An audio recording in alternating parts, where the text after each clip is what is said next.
The following program was produced by an independent community producer. The opinions expressed do not necessarily reflect those of the ECAT staff or board of directors.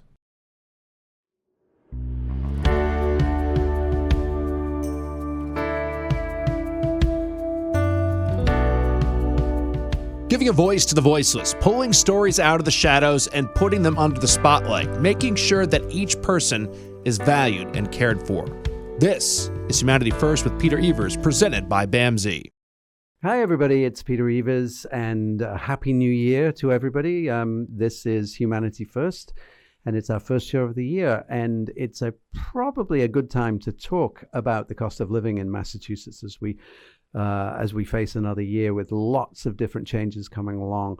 You know, Massachusetts ranks about fifth in the cost of living, and we are going to have Chuck Zodda on the show, who is the host of the Financial Exchange radio show, which he'll talk a little bit about. Chuck's been on before, and we're just going to talk about why that is that Massachusetts has such a high cost of living and how much of a double-edged sword it is, because while it's an expensive place to live, Massachusetts, it's also a place where people want to be. We have people coming in, families coming in, and they come in because indirectly of the cost of living, because of the houses, the homes, because of the cities, and because of the investment that we make in the lives of ordinary people relative to healthcare and relative to education. We're consistently top in education in the state, and the industries that we have, which are cutting edge industries like biotech and those kind of things. So we're going to find out a little bit about why it's the fifth most expensive place to live, but what the benefits of that are as well, and what the future looks like with an administration that isn't necessarily helpful or friendly with blue states like Massachusetts. So Chuck Zodda up next. Stick around. Hi, I'm Jamie. I'm an essential worker here at BAMSI, and I'm a nurse. Nurses are essential here at BAMSI because as nurses, we really have the opportunity to make an impact. We have very small ratios, so we have the opportunity to really learn everything about the person served and be able to give the best care. It really serves such a great purpose for me as being a nurse, and really why I came into nursing. Learn more about nursing opportunities at bamsijobs.org. Giving a voice to the voiceless, pulling stories out of the shadows and putting them under the spotlight, making sure that each person is valued and cared for. This is Humanity First with Peter Evers, presented by BAMSI. Hi, everybody, and welcome back to Humanity First, the first show of 2026. Would you believe it? In fact, we're already a couple of weeks in. And as promised in the first section of the show, we have today, I think for the third time on the show, maybe, Chuck. I think it may be the second or the third time, but it's been a while. So it is, as promised, Chuck Zodda is joining us, the host of the Financial Exchange radio show. And perhaps, Chuck, you can let people know how you can find that as we talk. But welcome back to the show, and thank you so much for being with us today. Absolutely. It is great to be here, and really looking forward to our conversation. Yeah, and I think, I think it's a very timely conversation because we're a year into a new administration. I suppose we can't call them a new administration. And it's probably been one of the more tumultuous years in political America for the last, I don't know, like 30, 40 years. I can't think of a time when I've been here when it has been more tumultuous in terms of a government that is really uprooting some of the principles that have been in place for an awful long time in this country. And without getting political, when I think about it, one of the reasons that perhaps this country decided that they wanted to go with President Trump again was the cost of living. I think the Clinton administration always used to say it's the economy, stupid. And bear in mind, I mean, for the most part, I think that is true. People vote with their wallets to start with. And we're in a really tough situation for a lot of Americans right now. We are dealing with high inflation still, although I think that's the arc of that is bending a little bit. We're dealing in Massachusetts, which is the fifth most expensive place to live in America. And, people are living here, but they're really, really struggling at the moment. Let's begin by your thoughts about that. Why is Massachusetts such an expensive place to live? Well, I think that when you look at it, there are two reasons, in my opinion, and they tie somewhat into one common thread as well. But the two reasons are generally, when you look at the levels of education in Massachusetts, they tend to be very high, usually either like the most educated or second most educated state in the country, which leads to high incomes. But it also is a very small state and a very old state, which means that you have a lot of legacy in terms of either properties that have already existed and or traditions and businesses that have already existed. So when you take a large number of people, which again I know Massachusetts isn't a big state by population, but you're still talking 7 million Yeah. people.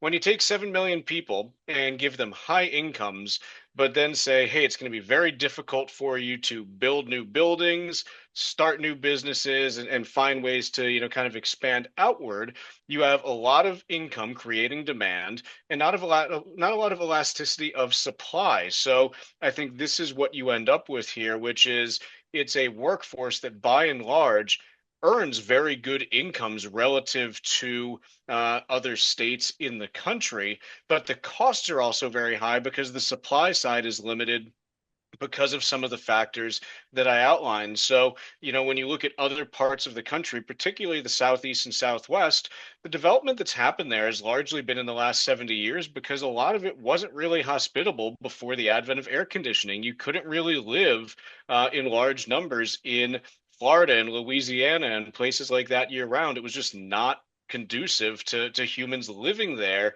in many cases. And so what you end up with is this area where, look, you can just, push out and expand outward and see, consistent growth as far as housing development and new businesses and things like that in a way that you can't in the Northeast.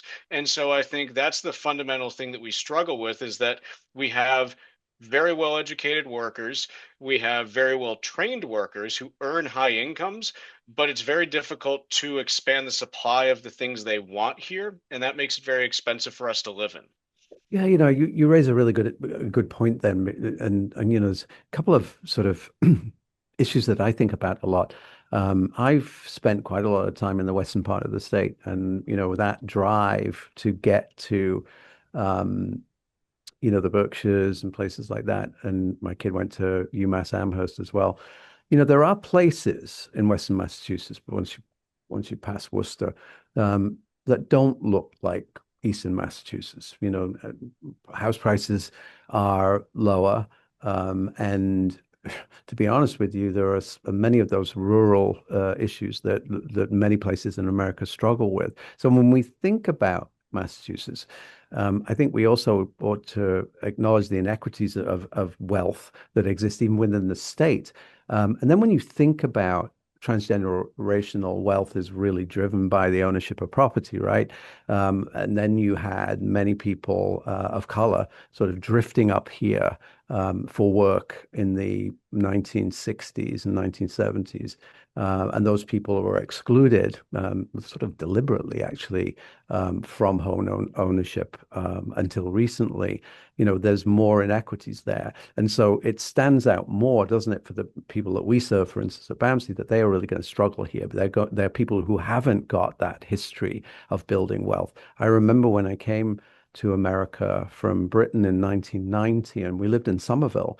And Somerville is a really interesting place. It was a classically working class town that had a big Italian and a big, let's say European, Italian, Irish population who had bought very cheap property, and then they had experienced the Red Line came out to Cambridge through Somerville, and property prices went up. And then it was bonanza time for people who really hadn't had that access to to wealth. Those people benefited from it. Many people sold those properties, and then they were back in a market with expensive properties. So it's not uniform, is it, when we say we have a high cost of living, and it is those people that are left behind that are really struggling at the moment. Yeah, it certainly is the case. And it's also one where that picture is consistently evolving as well in terms of, which communities may be benefiting at any particular time and which may be ebbing and flowing there. I think if you look at the last, 50 years or so, you look at some of the mill communities that, historically were very strong economically in the United States, in Massachusetts, places like, Lowell and Hudson and places like that, that then fell on hard times in the latter half of the 20th century. And they went through kind of this ebb where now many of those two in particular, because of how expensive it's gotten to live inside the 128 loop, properties continued pushing out, investors and families have continued pushing out towards 495. And you're seeing a revitalization and more wealth being built in those towns now in ways that probably are kind of shocking to residents who had seen, the hard times in the last 40 to 50 years. I personally, I grew up in Framingham. Oh, And when I was growing up, look, people thought Framingham was the boonies back then. That was kind of considered to be pretty far out right. relative to Boston. And now what you've basically seen is first it was okay, people wanted to live in Wellesley, and then that got too expensive. And so, they pushed out to Natick, and then, that became too expensive. And now they're out to Framingham as well, where, look, again, I remember growing up, it wasn't really the most desirable place, in terms of real estate values. And I look at what's going on there, and you have, a whole generation that might have bought property 20 years ago that now is seeing, the values on their properties probably in places they never thought they would. So I think this can all really, change over, 10 to 20-year periods.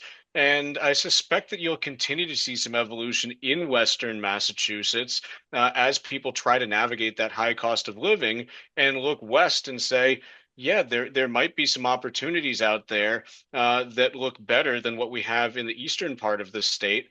And the hope is that communities can figure out how to attract those people, let them into their community without fundamentally changing, what made them want to move there in the first place. And that's the thing that you always reckon with is, look, basically America's history is reckoning with, hey, we want to do new things, but also institutionalize what worked well in the past. It's the balance of those forces that kind of we're always trying to deal with. I love that, Chuck, because I read something a few years ago that America is basically imperfection moving out to improvement. And I love that analogy. Look, we're not a perfect country, but we have this urge to improve. And it's I love the visual of that there's the expansion of improvement. I might argue that that's been reversed somewhat over the last year or so, but maybe that's a political statement. But you're right. I think about, going back to Somerville. I remember in 1998 or something like that, when I was living there, the first $1 million home sold in Somerville. Now you probably can't get a home in Somerville for under $1 million, and people were moving out to Tewkesbury, and that was seen as a move, as in the same way as Framingham was like seen as a move up, and it's sort of completely reversed. So just sort of moving along in that sort of notion, we are a state that is very proud of all the things that we've put together. We've got our history. We've got, the 128 belt in terms of technology. Many of the new ideas and advances are made within the universities of this city and this state. And we should be very proud of it. You begin by saying, well, we sort of hoist by our own petard with that because the cost of living is driven by the notion of people wanting to be here and having wealth and then creating a housing market that is too expensive for other people. So it's, again, the equity issue comes up.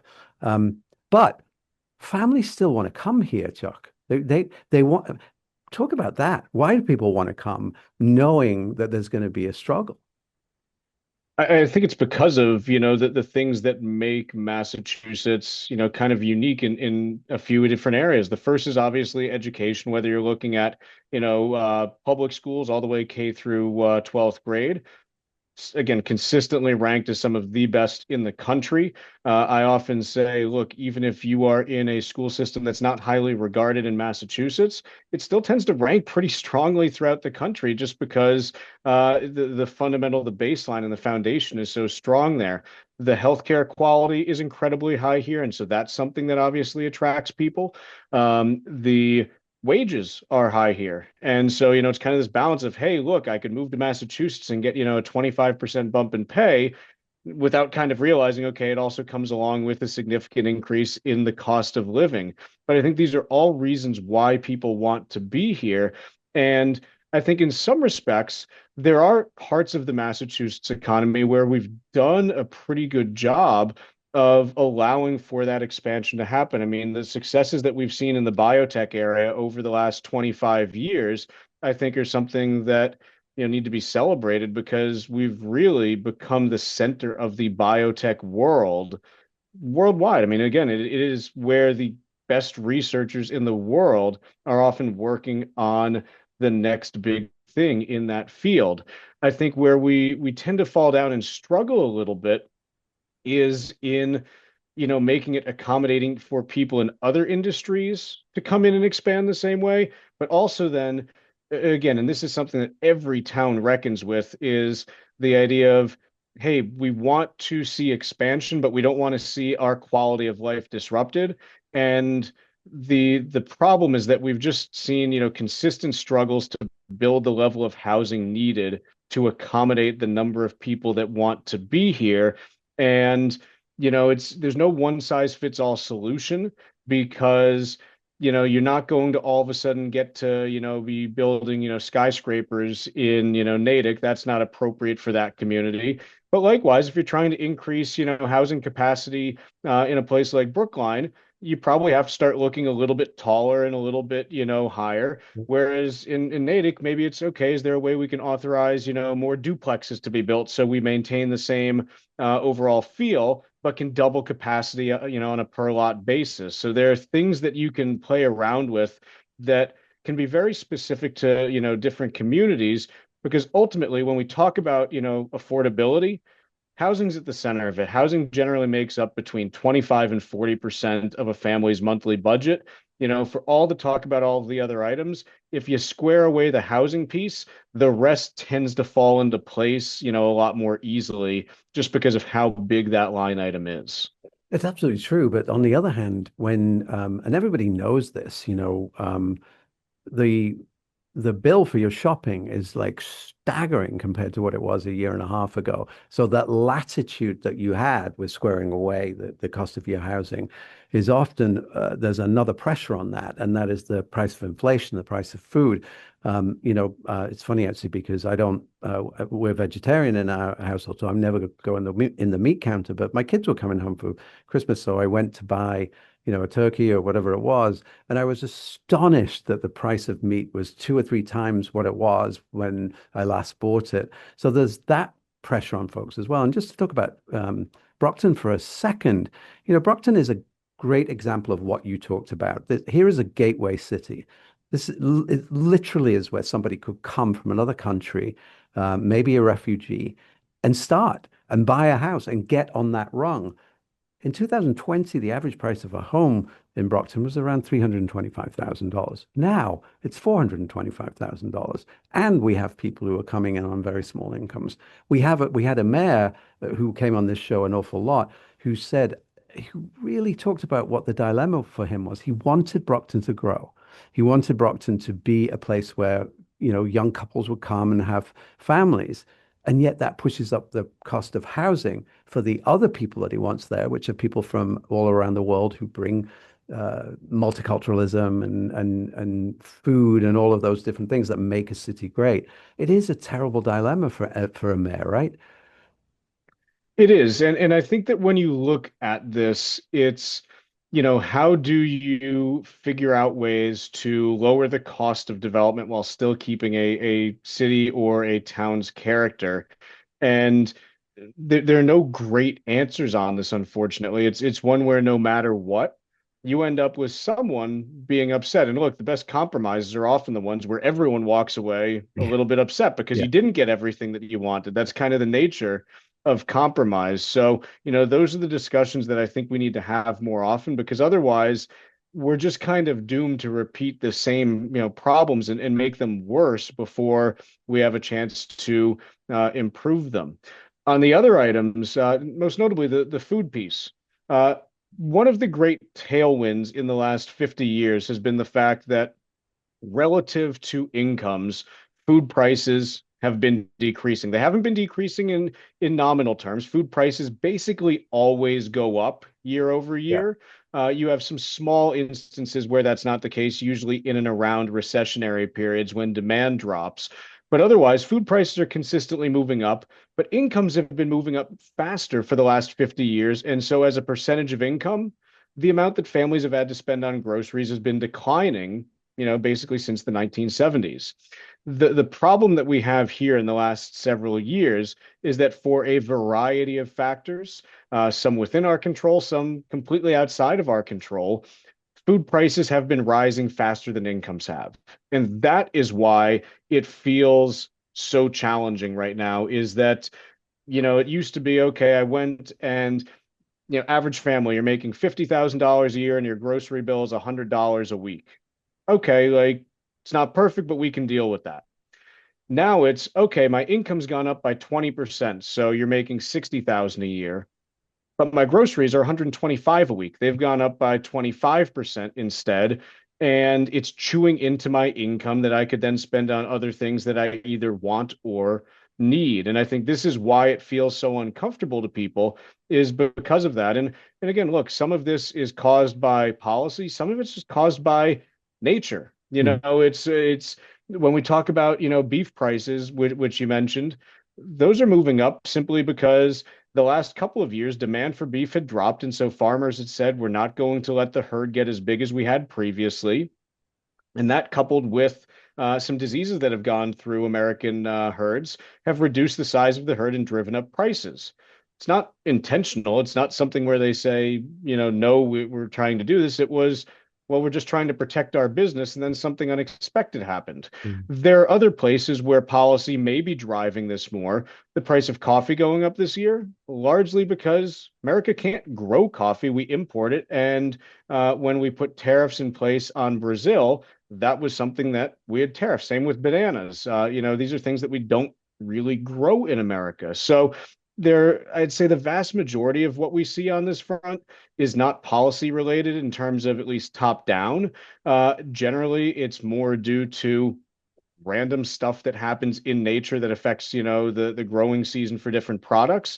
But, there are some policy cases on the edge that can impact these things as well. And that's been an impact over the last year as well. Yeah, Chuck, we're coming up to time as usual. It just goes so quickly. But when you think of that, there's also this other thing, policy-wise, where there is less help for people out there. You think about healthcare subsidies and taking that away from the COVID period. You think about people on Medicaid who are going to lose. 40,000 people are at risk of losing Medicaid over there. They will lose Medicaid coverage, so they'll be spending more on healthcare. So lack of support for that group of people is also, I think, doubling down on some of those issues that are outside of the control. So I guess my last question for you is, do you see costs coming down in 2026? The cost of living, I guess.